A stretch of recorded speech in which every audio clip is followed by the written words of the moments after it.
Bapak Ibu Saudaraku sekalian, beberapa waktu yang lalu kita pernah sempat dihebohkan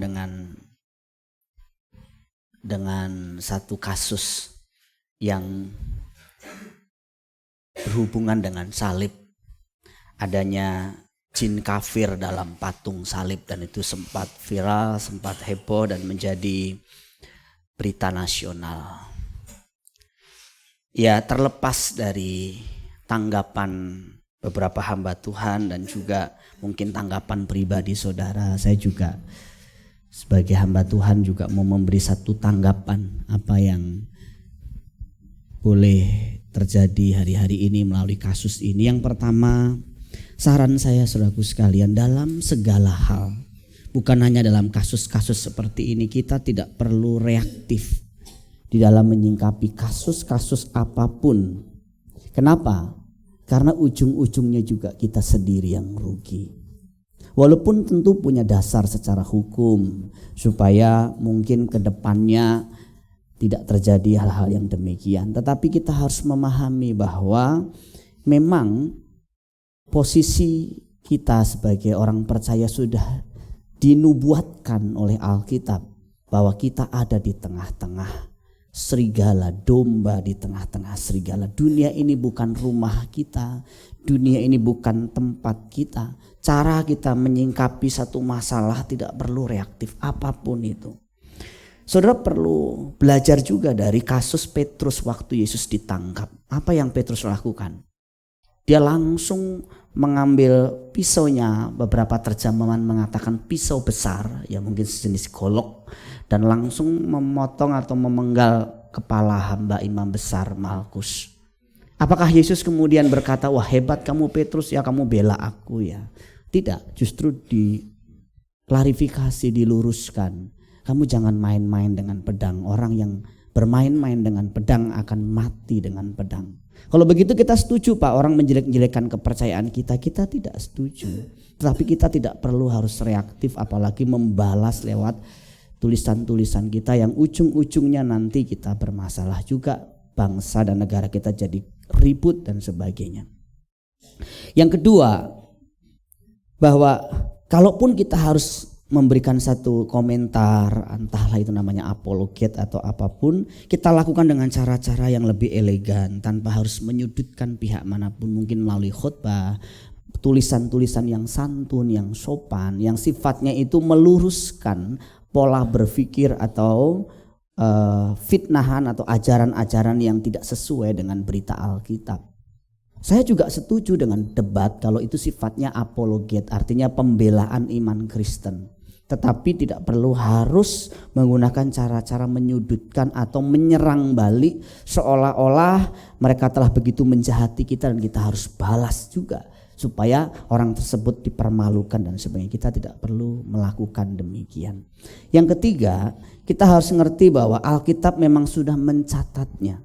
Alkitab sudah menubuatkan bahwa berita salib memang bagi orang dunia dianggap sebagai kebodohan, omong kosong, dan itu sudah dicatat di dalam Alkitab. Kalau itu sudah dicatat dalam Alkitab, ya itu digenapi. Kalau dibandingkan dengan jemaat mula-mula Bapak Ibu, kita mah gak ada apa-apanya. Jemaat mula-mula bukan hanya dilecehkan dalam arti verbal, tapi mereka ditangkap kemudian dimasukkan ke kandang binatang, mereka dibakar hidup-hidup, mereka disiksa luar biasa, dipenjara, dibunuh dan sebagainya. Dan mereka tidak komplain, mereka tidak marah. Jadi silahkan sudah memberikan tanggapan-tanggapan lewat media sosial juga boleh, pribadi boleh, tapi yang santun, yang baik, tidak perlu harus menyerang balik.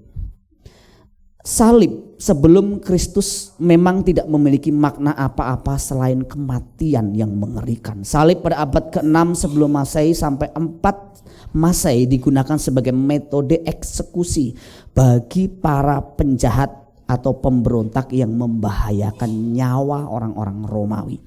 Jadi salib memang diperuntukkan bukan untuk orang Roma, orang-orang di luar Roma yang memang punya potensi membahayakan nyawa orang-orang Roma. Jadi hukumannya sangat berat sekali. Bahkan menurut beberapa catatan, orang yang mati di salib mati dalam keadaan gila. Bukan hanya mati saja, tapi sudah gila dulu di atas saking sakitnya, penderitaan yang luar biasa. Setelah itu baru dia mati karena dehidrasi dan yang lain-lain, kehabisan darah dan lain-lain. Salib dalam iman Kristen melambangkan pertemuan antara keadilan dan kasih Allah. Memang Allah itu Allah yang penuh kasih, tapi Allah adalah Allah yang adil. Allah yang adil harus menghukum dosa karena upah dosa adalah maut.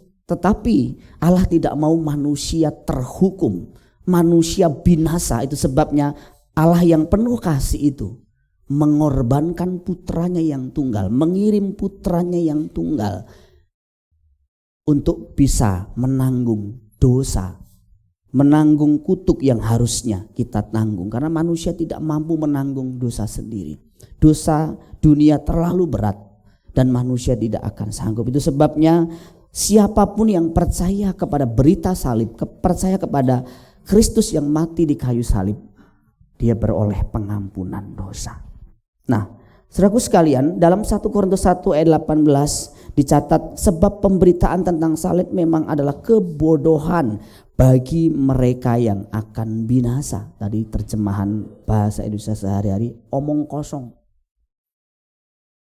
Jadi kalau salib sudah diidentikan dengan berita bohong, omong kosong, kemudian orang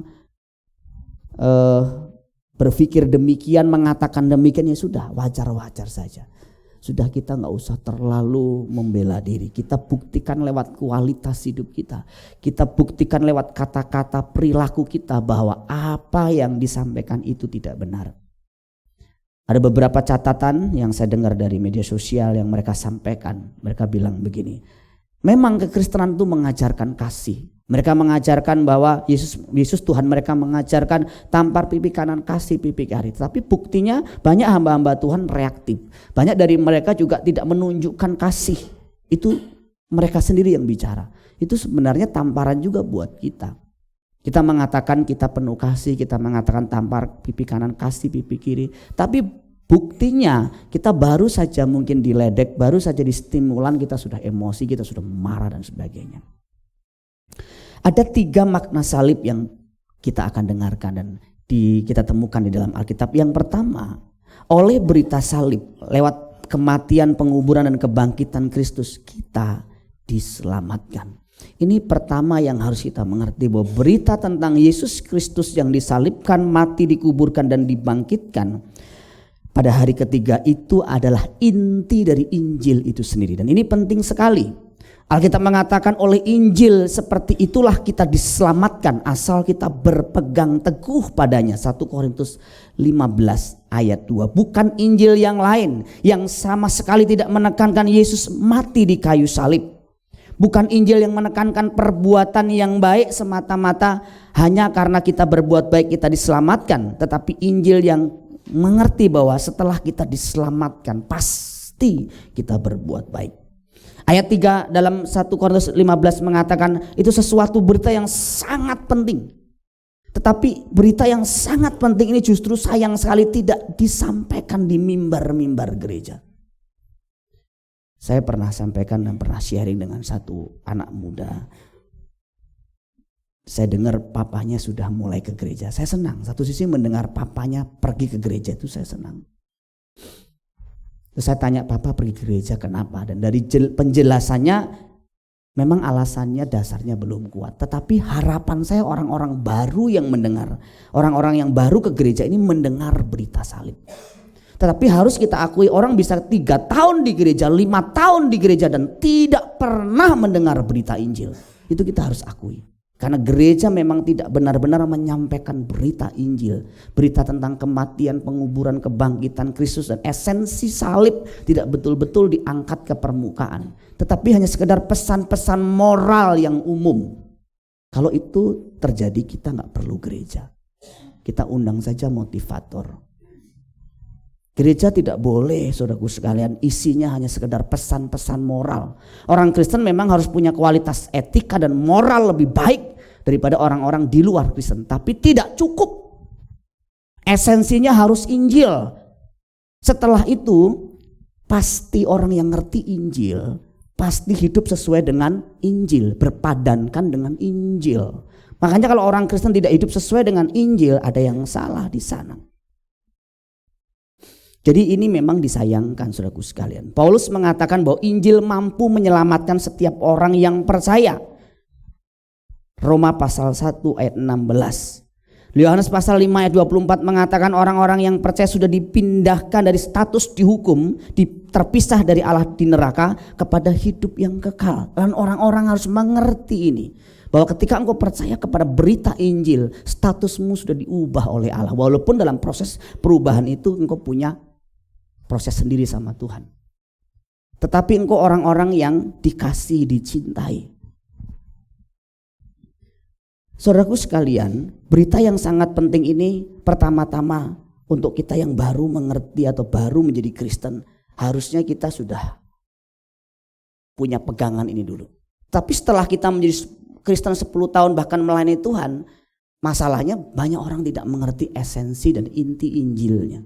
Kalau saya tanya kenapa kamu menjadi Kristen, kenapa kamu melayani Tuhan, kenapa kamu ke gereja, yang mengejutkan jawaban-jawaban mereka tidak sama sekali mencirikan atau menandakan bahwa dia mengerti Injil. Dan ini yang memang menyedihkan sekali. Sudah dibaptis, sudah melayani Tuhan, bahkan sudah menjadi seorang pendeta di sebuah gereja, tapi tidak mengerti esensi Injil. Yang kedua, di salib itu dosa kita dipikul atau disucikan. Beberapa lagu yang mewakili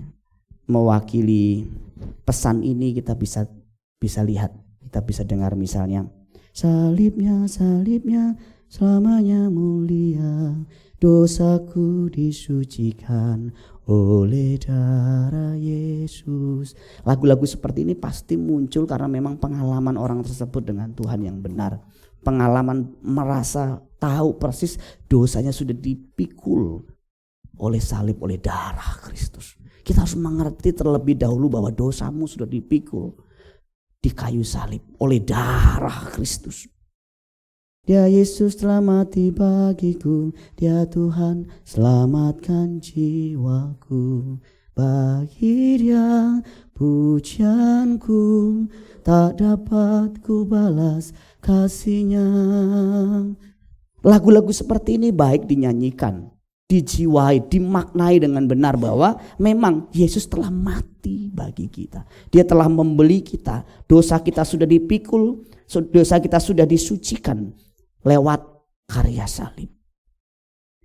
Dengan darahmu kau tebus dosaku, dengan nyawamu kau tukar hidupku. Kini aku sepenuhnya milikmu, akulah hambamu. Lalu pertanyaannya, sering orang luar berkata begini, enak dong orang Kristen dosanya udah ditebus, ditanggung. Enak dong dia bikin dosa lagi, nanti ditanggung lagi, bikin dosa lagi, ditebus lagi. Enak bener jadi orang Kristen. Gua mau jadi orang Kristen, hidup sebrengsek-brengseknya, nanti masuk gereja, diampuni, hidup brengsek lagi. Tentu tidak demikian pengertiannya. Mari kita lihat dalam Alkitab 1 Petrus pasal 2 ayat 24. Ia sendiri telah memikul dosa kita di dalam tubuhnya di kayu salib. Supaya, perhatikan kata supaya. Supaya kita telah mati, yang telah mati terhadap dosa, hidup untuk kebenaran. Dipikul dosa kita, ditanggung dosa kita, bukan selesai di sana.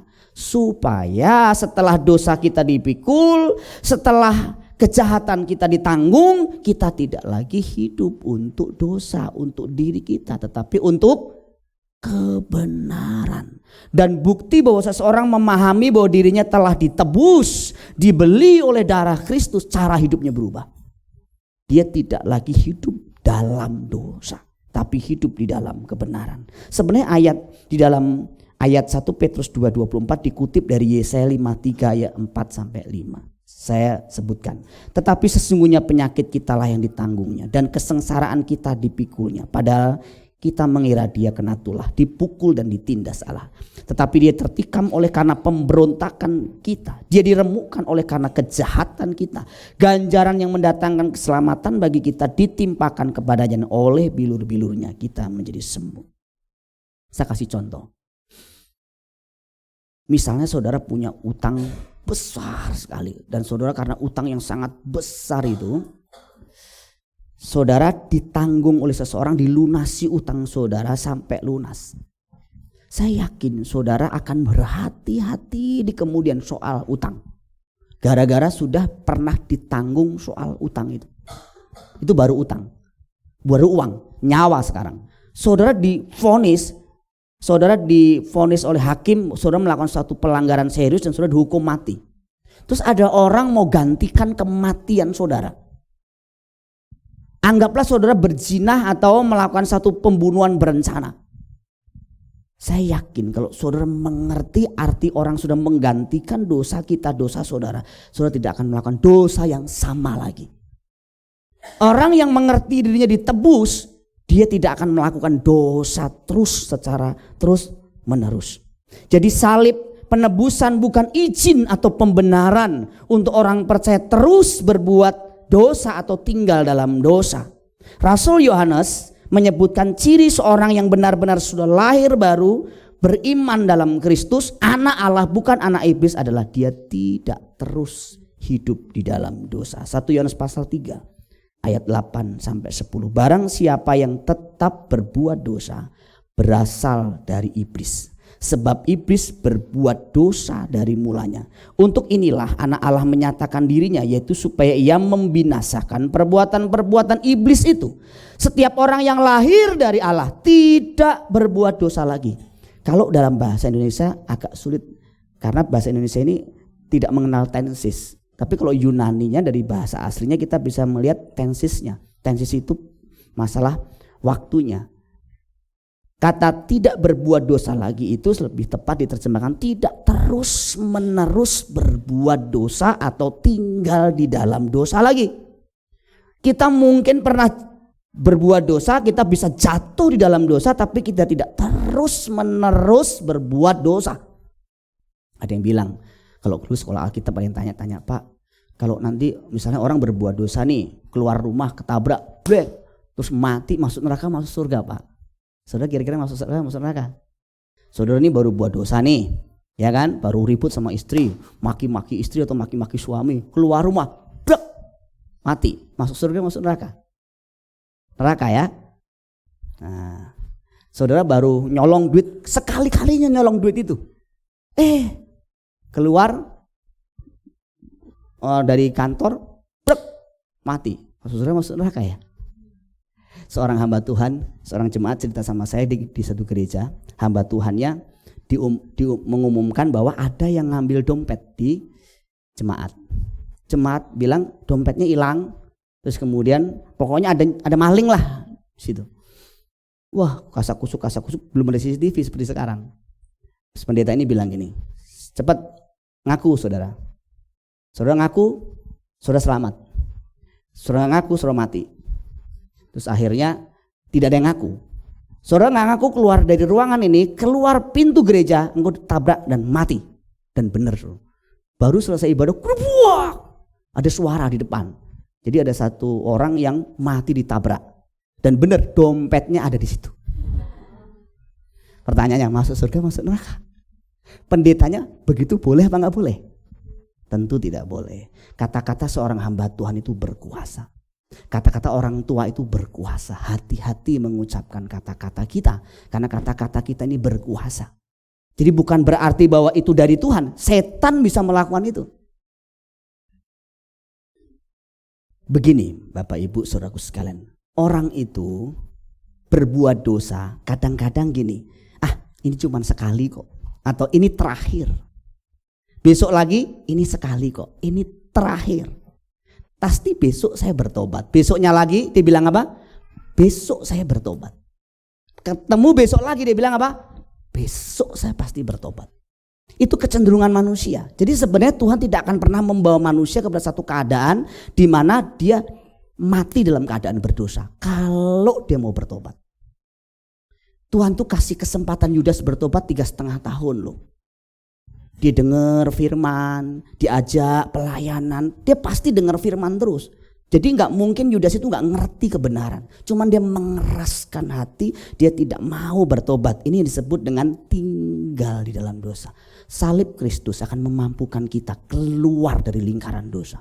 Apapun dosamu, apapun sebutlah, engkau brengsek, engkau luar biasa jahatnya. Kalau engkau Datang kepada salib Kristus, engkau datang kepada Dia, Dia akan memampukan engkau keluar dari area itu. Saya mengenal seorang laki-laki, soal pria, dia cerita sama saya bahwa dulu remajanya terikat dengan dosa pria. Saya nggak perlu sebut dosa pria itu apa ya, mungkin sudah gede tahu ya, bagian dari saudara. Dia terikat dari sejak mulai remaja, awal-awal remaja sampai pemuda. Tapi waktu dia bertobat mengenal Kristus dalam sebuah pelayanan yang kami adakan, sejak saat itu sampai terakhir saya ketemu dia sekitar 2 tahun yang lalu, itu jalan sudah kurang lebih sekitar 15 tahun lebih, dia tidak melakukan sekalipun dosa itu. Nah, itu hebatnya. Saya mengenal orang yang dulu free sex, pacaran gonta-ganti pacar, tapi waktu dia diubahkan oleh firman, oleh salib Kristus, dia betul-betul bisa berhenti. Itulah kuasa salib Kristus, dan tidak bisa manusia biasa mengerjakan itu. Hanya kuasa salib, hanya firman, hanya darah Kristus yang mampu melakukan itu. Jadi orang perlu mengerti dulu bahwa dia telah ditebus oleh Kristus, dan itu menjadi kekuatan yang luar biasa untuk dia keluar dari area itu. Tapi ini tentu berbeda dengan dosa-dosa lain yang sifatnya mungkin lembut atau abu-abu. Kita perlu proses penyempurnaan, tapi ada dosa-dosa yang sifatnya mungkin sifatnya terbuka, tapi seperti perzinahan, dosa-dosa yang tampak besar yang bisa langsung ditinggalkan, jedek. Ya, diperhalusnya lewat kayak amarah, kebencian. Itu lama-lama kita ini betul-betul bisa bersih gitu. Awalnya mungkin seseorang ketika dia melakukan satu dosa, kemudian dia tinggalkan dosa itu dalam jangka panjang, jangka lama, dia sudah menang. Tapi orang dalam kondisi tertentu bisa jatuh lagi, dan dia terus harus cepat bertobat. Tidak boleh dibiarkan terus-menerus. Nah, kalau taraf dibiarkan terus-menerus itu berarti sudah sampai level mendukakan Roh Kudus. Roh Kudus sudah pada level tertentu sampai taraf mendukakan, mendiamkan. Misalnya saudara terikat dengan dosa perzinahan, entah itu di pikiran, entah itu dalam bentuk perbuatan. Pasti Roh Kudus sudah ingatkan, tidak boleh. Kamu gak boleh lakukan itu, gak boleh. Tapi terus dilakukan. Lama-lama pada titik tertentu dia gak merasa salah lagi. Jadi dulu dia pernah merasa salah sekali, dia pernah tinggalkan, tapi karena dia sudah jatuh lagi, dia nikmati lagi. Itu yang disebutkan oleh Alkitab, anjing kembali kepada muntahan, babi kembali kepada kubangan. Kita bisa. Jadi kita bisa pada titik tertentu kembali ke dosa lama lagi, asal kita buka celah. Itu sebabnya celah-celah harus ditutup dengan rapat. Dan saudara kita perlu orang lain, perlu sahabat-sahabat, perlu teman-teman untuk mensupport kita, pendukung kita. Kalau sudah mulai tahu nih lemah, jangan biarkan kelemahan itu terus menerus. Cepat-cepat harus ketemu seorang yang sudah bisa anggap, sudah bisa percaya, sudah cerita, sharing. Minta didoakan, disupport. Jangan sampai dalam jangka panjang akhirnya saudara menjadi korban. Rasul Paulus juga mengatakan bahwa tujuan Kristus mati buat kita adalah supaya kita hidup bukan untuk diri kita sendiri lagi. 2 Korintus 5 ayat 15, tapi untuk Kristus, untuk Allah yang telah mati buat kita. Jadi orang Kristen itu sudah ditebus, Kristus sudah mati buat kita untuk apa? Supaya kita tidak hidup untuk diri kita sendiri, hidup untuk kepentingan kerajaannya. Dengarkan baik-baik, cara mengalahkan dosa yang paling efektif, jangan pernah menjadi pasif, aktif. Aktif berbuat baik, aktif berbuat kebenaran, aktif melakukan firman, aktif membangun hubungan dengan Tuhan. Makin saudara pasif, dosa makin masuk. Itu sebabnya saudaraku sekalian, orang Kristen digambarkan kalau sudah dilayani, kalau sudah terima Kristus sebagai Tuhan dan Juru Selamat itu seperti rumah yang sudah kosong, bersih, rapi, teratur. Tetapi dikatakan roh jahat kan keluar waktu awal-awal begitu. Tapi ketika dia lihat rumah itu ternyata tidak dirawat dengan baik, masih dalam keadaan rapi, bersih dan tidak ada isinya, dia membawa berapa? 7 roh jahat lagi, dan keadaan orang itu lebih jahat dari sebelumnya. Pernah gak lihat orang Kristen? Dulu dia kayaknya baik ya, cinta Tuhan ya, sabar ya. Kok sekarang kok kayak penjahat ya, kok kayak setan ya. Kok lebih jahat dari dulu ya? Karena dia membiarkan kekosongan di dalam jiwanya. Hati-hati, jiwa yang kosong itu bahaya sekali. Saya selalu mendorong sudah harus terlibat dalam pelayanan, terlibat dalam komunitas apapun itu. Berkomunitas yang baik, punya teman-teman seiman, saling support, saling menguatkan. Tidak boleh menarik diri, tidak boleh. Serius. Sehebat apapun, bahkan seorang hamba Tuhan, sekelas hamba Tuhan, kaliber dunia pun, dia bisa jatuh. Saya gak sebut namanya, satu kali ditanya, Pak, apa yang membuat, siapa mentor Bapak? Dia bilang, mentor saya langsung dari surga. Apa yang terjadi saudara? Dia jatuh, dia ceraikan istrinya, dia nikah lagi. Hamba Tuhan kelas dunia, dia bisa menyembuhkan, mendoakan orang luar biasa, tapi dia ceraikan istrinya, dia kawin lagi. Jadi gak ada satu orang pun di dunia ini kebal dengan dosa. Kita perlu sesama teman-teman untuk mensupport kita, menguatkan kita. Orang Kristen tidak boleh hanya punya iman tapi iman yang kosong. Imannya harus berisi kebenaran. 2 Petrus pasal 1 ayat 5 dan seterusnya. Tidak cukup hanya kita punya iman, tapi iman harus ditunjang, ditambahkan pengetahuan, ditambahkan ketekunan, ditambahkan kebajikan, ditambahkan penguasaan diri, ditambahkan praktek kasih kepada anggota, kepada orang-orang di luar anggota gereja. Harus begitu, saudara. Makanya orang Kristen tuh gak cukup cuma punya iman, dia harus praktek iman. Iblis akan kesulitan kalau lihat saudara aktif melayani Tuhan, aktif nolong orang, aktif berbuat baik. Iblis akan kesulitan menjatuhkan saudara, percaya sama saya. Tapi kalau saudara pasif, gampang sekali saudara jatuh. Makanya orang-orang yang terlindungi adalah orang-orang yang aktif berbuat baik.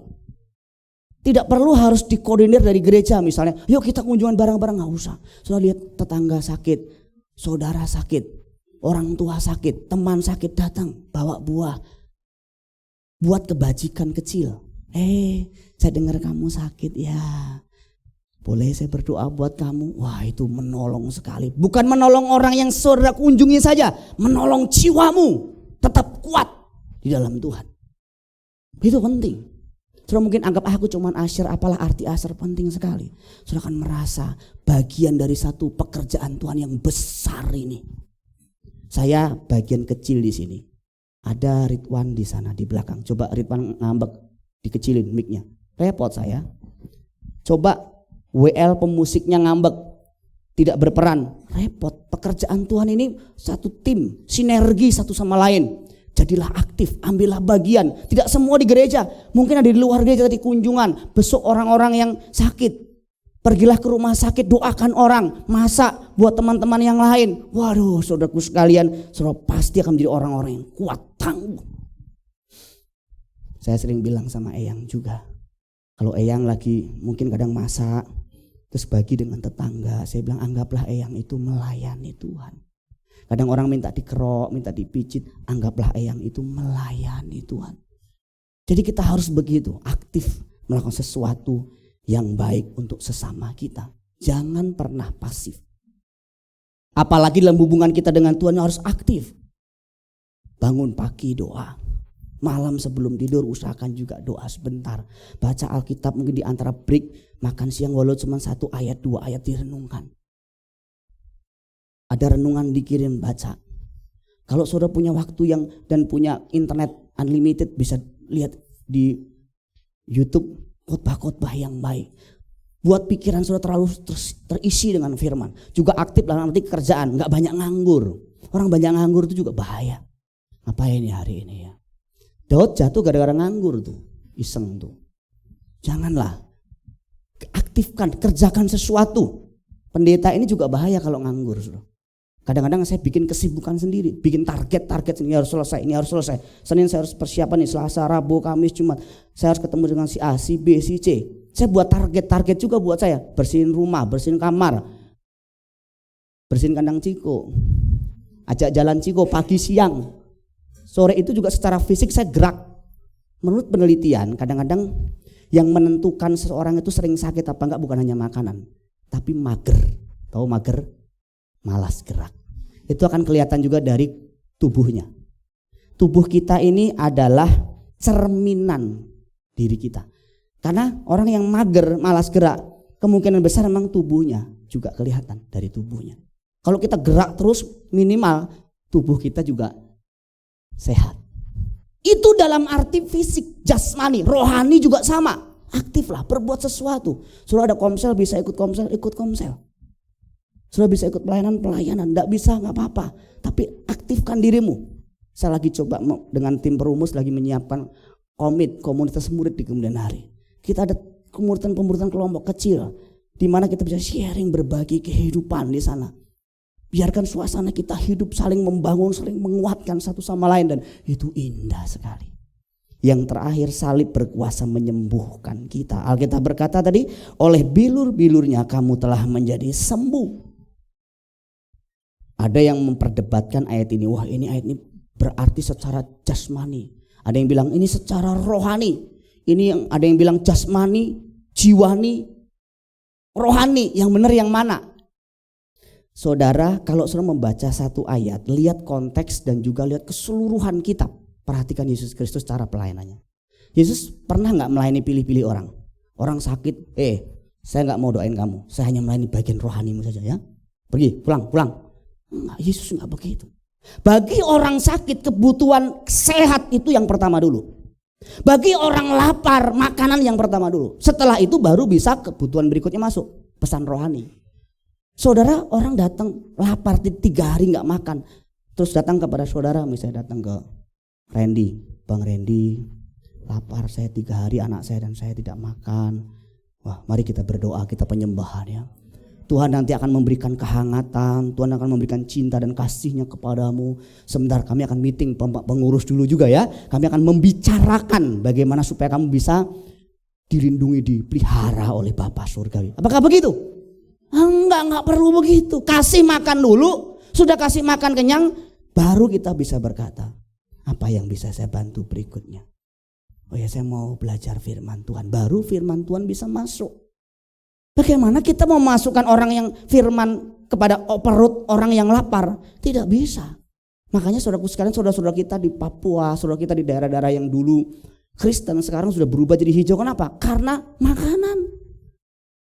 Demi Indomie, demi beras 1 liter mereka tinggalkan imannya. Jadi kalau kita bicara mengenai bilur-bilur ini pasti dua-duanya.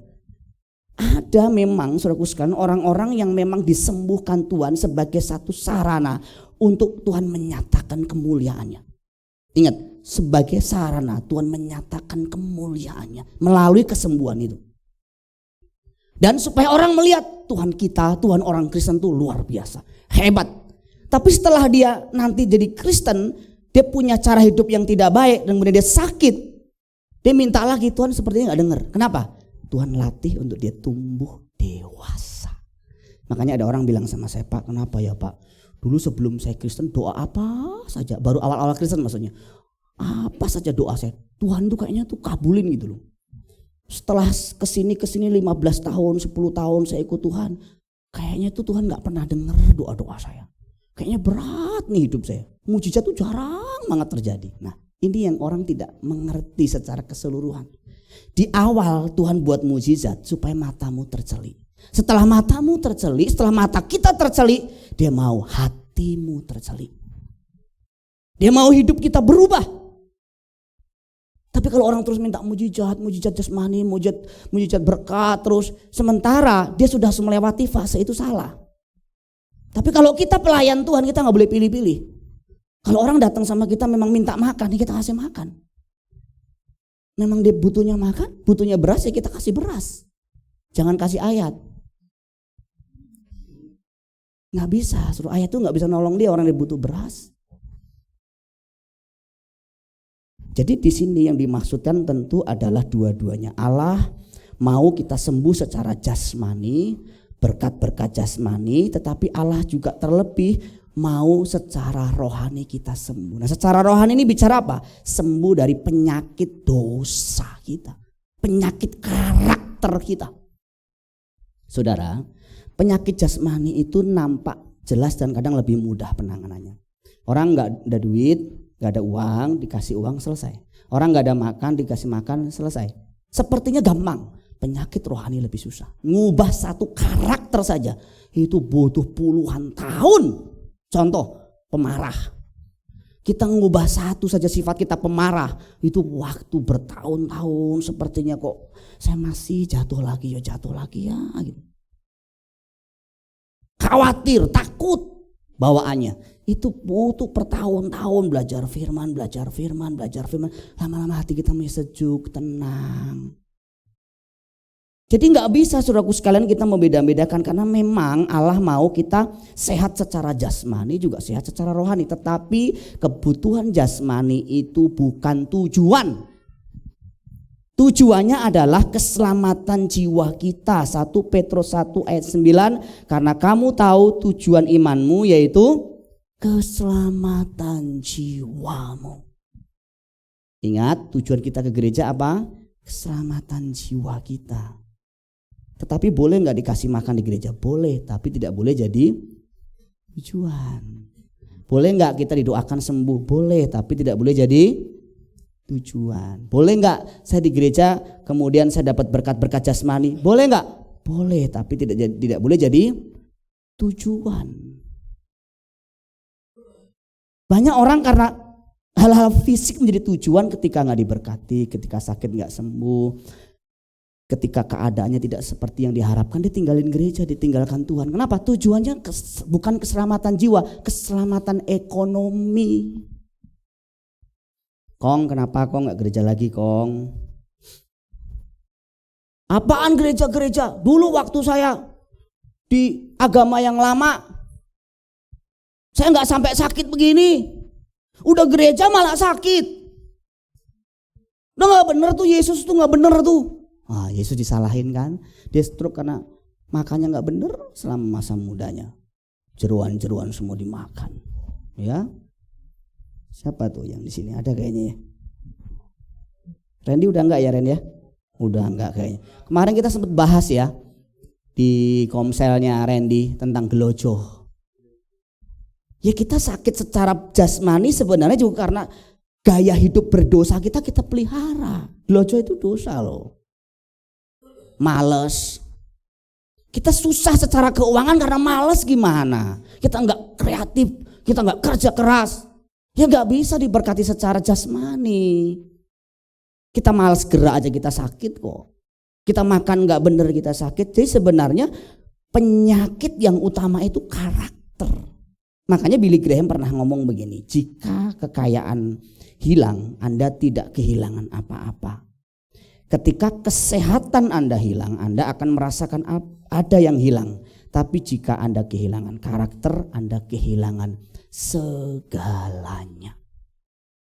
Waktu kita kehilangan berkat materi atau kekayaan, kita sebenarnya gak kehilangan apa-apa. Waktu kehilangan kesehatan mulai terasa, aduh ada yang hilang. Tapi waktu karakter kita hilang, kita kehilangan segala-galanya. Makanya yang harus dijaga itu betul-betul adalah karakter. Yang harus dikembangkan, dilatih setiap hari adalah karakter. Tadi saya katakan bahwa penyakit jasmani itu terjadi juga karena karakter atau kebiasaan-kebiasaan berdosa kita yang kita pelihara. Seperti merokok. Itu kan dosa.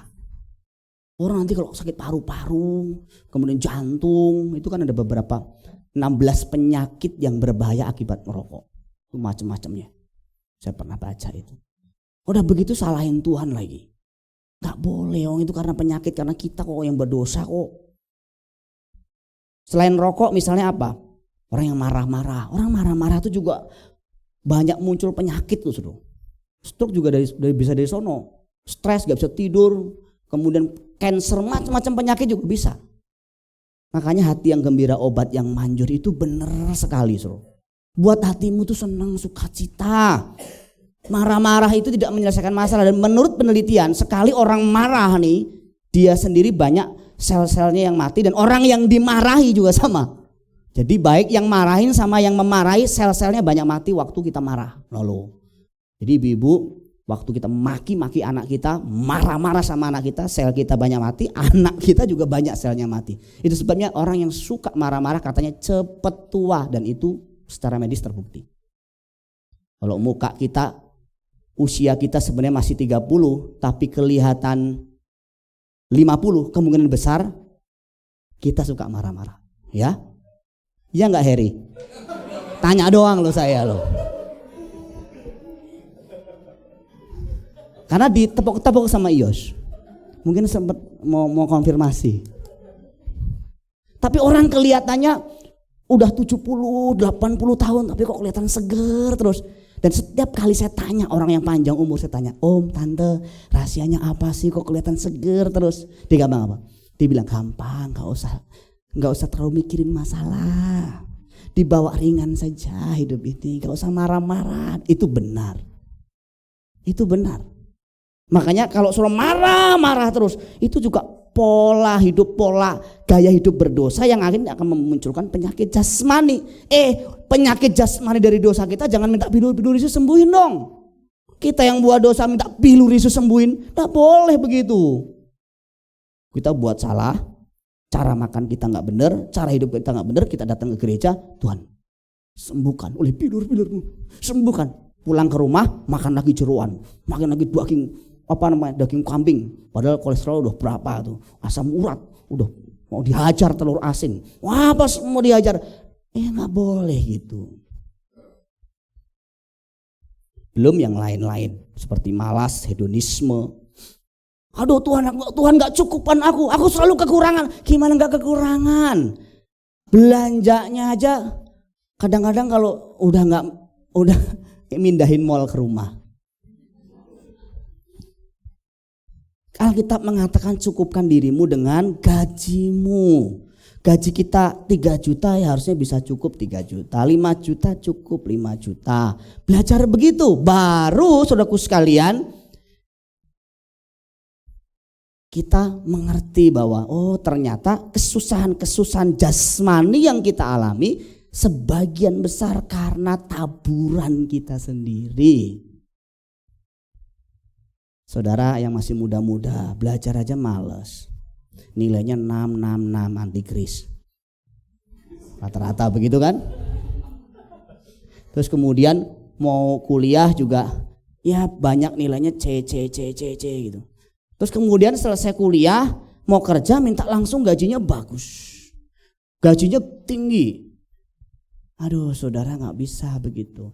Udah begitu kerjanya males, suka telat, ngelawan atasan. Sudah repot deh. Tuhan gak bisa berkati secara jasmani orang-orang seperti ini.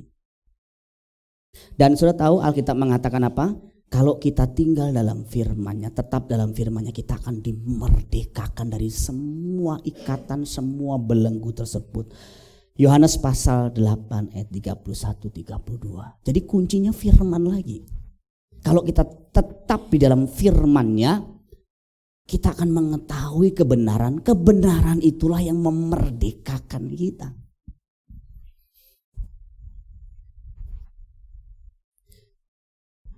Jadi soal kesembuhan ini saya meyakini lebih kepada kesembuhan karakter, kesembuhan dari penyakit dosa kita. Dan Tuhan seringkali bekerja sama. Tuhan mengizinkan orang-orang, teman-teman kita untuk saling menyembuhkan. Tentu melalui kuasa firman dan kuasa doa. Contoh Yakobus pasal 5 ayat 16. Supaya kita di sana saling mengaku dosa, supaya kita sembuh. Ini kalau dipraktekkan betul-betul menyembuhkan. Yang menyembuhkan doanya, yang menyembuhkan kitanya. Enggak, yang menyembuhkan tetap kuasa salib melalui doa kita. Melalui kejujuran kita. Waktu kita ngaku dosa sama teman kita, sama istri kita atau suami kita. Saya masih belum benar nih, saya masih salah nih. Disitulah kuasa salib dinyatakan. Kesembuhan atas keegoisan kita, kesombongan kita runtuh. Ada satu kasus yang pernah saya tangani dulu. Satu anak ini konflik hebat dengan jemaat. Dia sebenarnya tidak terlalu bisa dikatakan salah. Tapi konfliknya hebat dan sampai gereja ini pada tahun-tahun awal pelayanan sempat heboh luar biasa. Terus saya bilang gini, mau gak kamu saya temani kamu pemberesan. Kamu minta maaf sama orang ini. Dia bilang, boleh Kak, kalau memang itu yang terbaik saya mau. Tapi istrinya gak bisa terima. Apaan? Kita gak salah kita minta maaf. Saya gak suka itu. Tapi suaminya bilang, aku akan melakukannya. Tapi istri tetap gak mau. Dan dia datang pada keluarga ini, dan dia mengatakan, maafkan saya salah. Saudara, ini telah membentuk karakternya menjadi luar biasa. Saya mengenal orang tadinya keras, galak luar biasa. Itu menjadi orang pribadi yang lembut, gampang memaafkan. Dan dia cerita sama saya, titik balik dalam hidupnya adalah itu. Waktu dia berkata, aku yang salah, aku minta maaf. Yes! Itu seperti alam rohnya terbuka, langit terbuka. Yes! Itu bisa terjadi, sudah bisa praktekkan. Istri, suami, mungkin gengsi mau minta maaf, disimpan bertahun-tahun. Tapi coba datang ke pasanganmu dan bilang, aku yang salah, papa yang salah selama ini. Maafkan papa. Wah, itu berkat Tuhan akan dicurahkan. Kenapa? Karena titik baliknya di situ. Kesadaran bahwa kita bisa salah. Tapi manusia kan memang sulit ya. Selalu melihat orang lain yang salah. Semua salah. Saya enggak salah. Semua yang salah. Coba. Orang tua biasanya gengsi banget minta maaf sama anak. Anak selalu salah, orang tua selalu benar. Termasuk pemimpin. Pemimpin itu memang susah sekali minta maaf. Kalau pemimpin berani berkata, saya yang salah, maafkan saya. Jebol itu. Dindingnya Pak jebol, bukan. Kekerasan hati kita jebol. Terlepas nanti siapa yang salah, siapa yang benar, tak penting. Yang penting terjadi pemulihan terlebih dahulu dan alam roh terbuka. Dan firman Tuhan mengatakan di mana ada kerukunan, di situ dicurahkan berkat. Mazmur 133. Jadi kalau kita mau diberkati Tuhan gak ada cara lain. Kita harus berani berkata. Kalau kita mau disembuhkan dari karakter kebiasaan kita marah-marah, kecewa, kesel, gampang kok sebenarnya. Alkitab kasih solusinya. Pertama tadi bersyukur minggu lalu. Yang kedua, minta ampun, mengaku dosa. Itu sama, kita waktu ngaku dosa sama Tuhan. Tuhan, aku salah Tuhan, ampuni aku. Itu hadirat Allah bisa mencengkeram kita luar biasa. Dan kita bisa dipulihkan dari dosa-dosa yang mengikat bertahun-tahun. Cuman satu kadang-kadang, pengakuan mulut kita yang jujur. Kita berkata, aku yang salah. Dan memang ini tidak mudah. Tapi dicatat di dalam Alkitab, siapa yang berani mengaku dosa, sembuh. Yang menyembuhkan salib. Medianya pengakuan mulut kita. Gengsi kita, keangkuhan kita kan susah sekali. Saya yakin keluarga-keluarga akan lebih bahagia. Akan lebih bahagia kalau gampang minta maaf dan memaafkan. Gereja akan lebih bahagia kalau gampang minta maaf dan memaafkan. Kalau kita tinggal di antara lingkungan sekitar kita, kita juga enak, adem suasananya. Kalau kita gampang minta maaf, gampang memaafkan. Latihannya di mana? Salah satunya di komsel. Di komsel orang berkata, aku masih belum benar, aku masih salah, tolong doakan aku. Itu alam roh kebuka. Kadang-kadang kalau dengar pengakuan-pengakuan, kalau saya ikut komsel itu ya, entah senior, entah pasutri, saya belum ikut youth nih ya. Dulu pernah sekali kalau nggak salah. Saya pengen juga kadang-kadang pengen tahu pengakuan-pengakuan youth tuh kayak gimana. Kok pengakuan-pengakuan senior tuh hebat-hebat loh. Aku dulu begini, diceritakan. Saya itu alam roh terbuka. Di situ karakter jebol, Di pasutri muda lebih vulgar lagi mereka. Tapi saya bilang harus dibatasi juga ya, jangan terlalu vulgar. Mungkin misalnya saya masih punya masalah dengan pasangan saya, tolong doakan saya. Saya jangan gini, pasangan saya masih galak, ini masih galak, itu masih galak, jangan. Kita, saya masih belum benar. Saya tolong doakan saya. Waktu dia pulang, alam roh sudah kebuka. Waktu dia pulang dilihat istrinya lagi udah beda lagi. Tadinya pengen marah, lihat istri sudah berubah. Kenapa? Karena dia sudah ngaku di komsel bahwa dia yang salah. Dia masih belum benar. Waktu ketemu istri, halo honey, halo sayang, udah berubah. Kenapa? Karena sudah kebuka alam rohnya. Tapi kalau enggak, dia yang salah. Dia. Pokoknya dia. Pulang-pulang dia lihat istrinya, enggak ngaku salah kan? Enggak ngaku dosa kan? Tapi kalau kita udah ngerti kebenaran, enggak penting siapa yang mengaku duluan, siapa yang minta maaf duluan. Kiranya Tuhan memberkati kita sekalian. Amin.